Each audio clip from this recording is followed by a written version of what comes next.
ಏನು ಶಾಸಕರು ಫ್ರೀ ಸಿಕ್ಕರೆ ನನಗೊಂದು ನಮ್ಮ ಮನೆಯವರಿಗೂ ಒಂದು ಅನ್ನೋ ಗಾದೆ ನೀವು ಎಲ್ಲರೂ ಕೇಳಿದ್ದೀರಿ.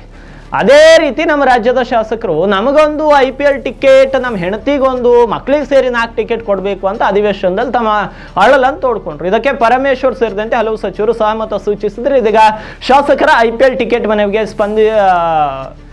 ತೇಜಸ್ವಿ ಸೂರ್ಯ ಕಿಡಿಕಾರಿದ್ರು. ಯಾಕೆ KSCA ಅಥವಾ ಯಾವುದೇ ಕ್ರೀಡಾ ಸಂಸ್ಥೆ ಶಾಸಕರಿಗೆ ಉಚಿತ ಟಿಕೆಟ್ಗಳನ್ನು ನೀಡಬೇಕು ಅಂತ ತೇಜಸ್ವಿ ಸೂರ್ಯ ಪ್ರಶ್ನಿಸಿದ್ದಾರೆ. ಇನ್ನು ಶಾಸಕರ IPL ಬೇಡಿಕೆಗೆ BY ವಿಜೇಂದ್ರ ಹಾಗೂ ನಿಖಿಲ್ ಕುಮಾರಸ್ವಾಮಿ ಕೂಡ ಪ್ರತಿಕ್ರಿಯೆಯನ್ನು ನೀಡಿದ್ದಾರೆ. ಇವರು ಪ್ರತಿಕ್ರಿಯೆ ನೀಡ್ತಾನೆ ಇದ್ದಾರೆ. ಆದರೆ ಒಬ್ಬ ಶಾಸಕರಿಗೆ ನಾಳೆ ಹೈದರಾಬಾದ್ ಜೊತೆ ನಡೆಯುವಂಥ ಪಂದ್ಯದಲ್ಲಿ ಬೆಂಗಳೂರಿನಲ್ಲಿ 2 ಟಿಕೆಟ್ಗಳನ್ನು ಕೊಡುವುದಾಗಿ ಕ್ರೀಡಾ ಸಂಸ್ಥೆ ಕರ್ನಾಟಕ ರಾಜ್ಯ ಕ್ರಿಕೆಟ್ ಅಸೋಸಿಯೇಷನ್ನೇ ಒಪ್ಕೊಂಡಿದೆ.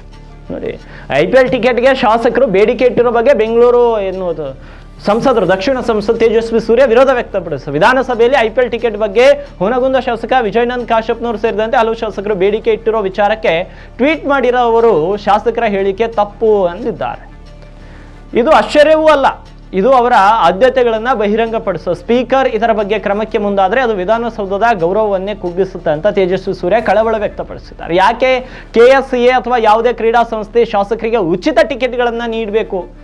ಅವರಿಗೆ ಏನಾದರೂ ಋಣಿಯಾಗಿರಬೇಕೆ ಅಥವಾ ಎಂದು ಪ್ರಶ್ನಿಸಿದ್ದಾರೆ. ಇದು ಹಕ್ಕುದಾರಿಕೆ ಮನೋಭಾವ, ಜಮೀನುದಾರಿ ಮನಸ್ಥಿತಿ ಅಂತ ಕಿಡಿಕಾರಿದ್ದಾರೆ. ಇನ್ನು ಶಾಸಕರು ಟಿಕೆಟ್ಗಳನ್ನು ಖರೀದಿಸಬೇಕು. ಒಬ್ಬ ಶಾಸಕ ಉಚಿತ ಟಿಕೆಟ್ಗಳನ್ನು ಬೇಡುವುದು, ಬೇರೆ ಗ್ಯಾಲರಿ ಬೇಕೆಂದು ಒತ್ತಾಯಿಸುವುದು ಮತ್ತು ಸಾರ್ವಜನಿಕರೊಂದಿಗೆ ಕೂತ್ಕೊಳ್ಳಲು ನಿರಾಕರಿಸುವುದು ಅವರು ತಾವು ಪ್ರತಿನಿಧಿಸುವ ಜನರಿಗಿಂತ ಮೇಲಿದ್ದಾರೆ ಅನ್ನೋ ಭಾವನೆಯನ್ನು ತೋರಿಸುತ್ತದೆ. ಸಾಮಾನ್ಯ ನಾಗರಿಕರು ಟಿಕೆಟ್ಗಳನ್ನು ಖರೀದಿಸಬೇಕಾದ್ರೆ ಶಾಸಕರು ಕೂಡ ಖರೀದಿಸಲೇಬೇಕು. ಇದನ್ನ ನಾವು ಸ್ಪಷ್ಟವಾಗಿ ವಿರೋಧಿಸದಿದ್ರೆ ಹಕ್ಕುದಾರಿಕೆ ಸಂಸ್ಕೃತಿಗೆ ಅವಕಾಶ ಇರುತ್ತದೆ ಅಂತ ಸಮಾನತೆ ಮತ್ತು ಆಧುನಿಕ ಪ್ರಜಾಸತ್ತಾತ್ಮಕ ಸಮಾಜದ ಮೌಲ್ಯಗಳಿಗೆ ವಿರುದ್ಧವಾಗಿದೆ ಅಂತ ತೇಜಸ್ವಿ ಸೂರ್ಯ ಹೇಳಿದ್ದಾರೆ.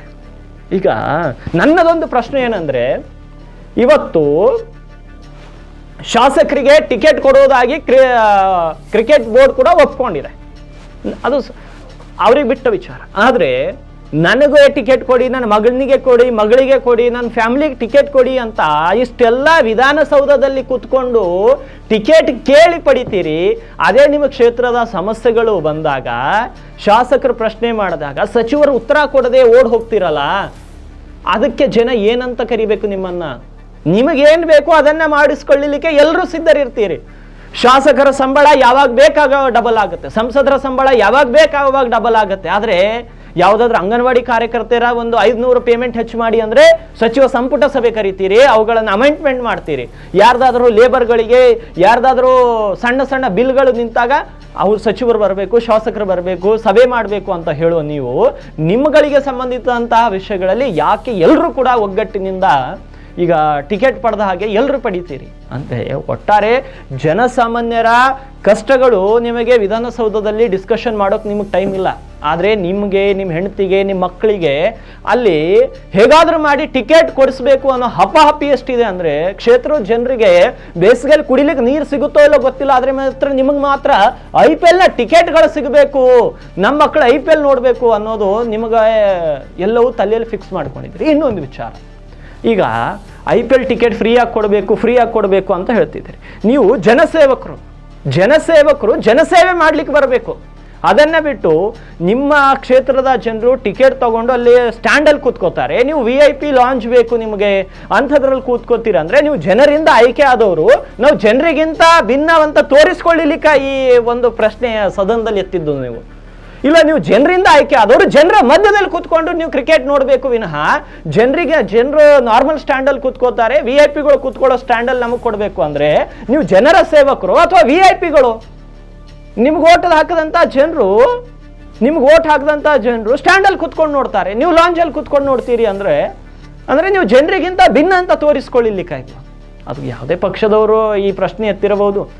ನಿಮಗೆ ಲಕ್ಷ ಸಂಬಳ ಬರುತ್ತೆ, ಮನೆ ರೆಂಟ್ ಬರುತ್ತೆ, ಪ್ರಯಾಣ ಭತ್ಯೆ ಬರುತ್ತೆ, ತುಟ್ಟಿ ಭತ್ಯೆ ಬರುತ್ತೆ, ಇವೆಲ್ಲವೂ ಸೇರಿ 4 ರಿಂದ 5 ಲಕ್ಷ ರೂಪಾಯಿ ಬರುತ್ತೆ ನಿಮಗೆ ತಿಂಗಳಿಗೆ. ಇಷ್ಟೆಲ್ಲ ಬಂದ್ರು ಇನ್ನೂ ಟಿಕೆಟ್ ಫ್ರೀ ಕೊಡಿ, ಮೊನ್ನೆ ಯಾರೋ ಲ್ಯಾಪ್ಟಾಪ್ ಫ್ರೀ ಕೊಡಿ ಅಂತ ಕೇಳ್ತಿದ್ದೀರಿ.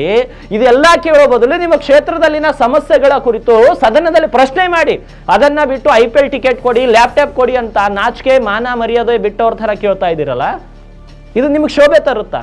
ನಿಜ ಹೇಳಿ, ಒಬ್ಬೊಬ್ರು ಎಲೆಕ್ಷನ್ ಅಲ್ಲಿ 20 ರಿಂದ 30 ಕೋಟಿ ಖರ್ಚು ಮಾಡಿ ಚುನಾವಣೆ ಗೆಲ್ತೀರಿ, ನಿಮ್ಮ ಹತ್ರ ಲ್ಯಾಪ್ಟಾಪ್ ತಗೊಳ್ಳೋಕೆ ದುಡ್ಡಿಲ್ವಾ? ನಿಮಗೆ ಟಿಕೆಟ್ ತಗೊಳ್ಳಿಕ್ಕೆ ನಿಮ್ಮ ಹತ್ರ ದುಡ್ಡಿಲ್ವಾ? ಜನರ ತೆರಿಗೆ ಹಣ ಹೆಂಗೆ ಲೂಟಿ ಮಾಡಬೇಕು ಅನ್ನೋ ಪ್ಲ್ಯಾನ್ ಇವೆಲ್ಲವು. ಈಗಲಾದರೂ ಜನ ಅರ್ಥ ಮಾಡಿಕೊಳ್ಬೇಕು. ನಿಮ್ಮ ತೆರಿಗೆ ಹಣದಲ್ಲಿ ಶಾಸಕ ಸಂಸದರು ಎಷ್ಟು ಮೋಜು ಮಸ್ತಿ ಮಾಡ್ತಾ ಇದ್ದಾರೆ. ಒಬ್ಬೊಬ್ಬರು ಟೆಲಿಫೋನ್ ಬಿಲ್ಲು 20,000 to 25,000 ಬರುತ್ತೆ ತಿಂಗಳಿಗೆ. ನಾವು ಫೋನ್ ಯೂಸ್ ಮಾಡ್ತೀವಿ, ನಮಗೂ 25,000 ಬಿಲ್ ಬರುತ್ತೆ. ಬರ್ಲಿಕ್ಕೆ ಸಾಧ್ಯನೇ ಇಲ್ಲ. 500-600 ಕೊಟ್ಟರೆ ಅನ್ಲಿಮಿಟೆಡ್ ಕಾಲಿಂಗ್ ಇರುತ್ತೆ. ಇಂತಹ ಪರಿಸ್ಥಿತಿ, ಜನರ ತೆರಿಗೆ ಹಣ ಲೂಟಿ ಮಾಡ್ತಾ ಇದ್ದಾರೆ, ಜನರು ಮಾತ್ರ ಸುಮ್ಮನೆ ಇರ್ತಾ ಇದ್ದಾರೆ. ಹೀಗಿದ್ರೆ ಇಂಥವರು ನಮ್ಮನ್ನ ಲೂಟಿ ಮಾಡಿ ಕರ್ನಾಟಕದ ಖಜಾನೆಯನ್ನು ಖಾಲಿ ಮಾಡಿ ನಮ್ಮನ್ನ ಚೊಂಬು ಹಿಡಿಸ್ತಾರೆ. ಈಗಲಾದರೂ ಜನ ಎಚ್ಚೆತ್ತುಕೊಳ್ಬೇಕು, ಉತ್ತಮ ಶಾಸಕರನ್ನು ಆಯ್ಕೆ ಮಾಡಬೇಕು. ಎಸ್, ಈ ಒಂದು ಸುದ್ದಿಯೊಂದಿಗೆ ಇವತ್ತಿನ ಪ್ರೈಮ್ ಟೈಮ್ ಮುಗಿಸ್ತಾ ಇದ್ದೀನಿ. ಮತ್ತೆ ನಾಳೆ ಪ್ರೈಮ್ ಟೈಮ್ನಲ್ಲಿ ಭೇಟಿ